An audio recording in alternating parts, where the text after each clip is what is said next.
அடுத்த வீட்டுக்காரி பட்டு புடவை கட்டினா நமக்கு மனசு தாங்காது. ஏன் அப்படி?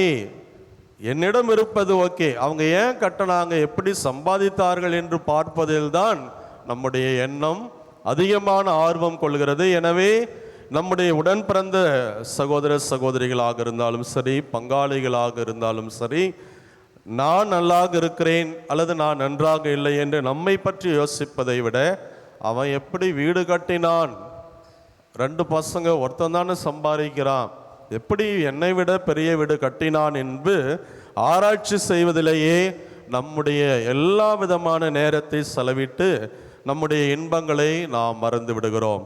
எப்பொழுது பொறாமை நம்முடைய உள்ளத்திலே இருப்பதற்கு நாம் அனுமதிக்கிறோமோ அது நம்மை அடக்கி ஆள முயற்சி எடுக்கும்.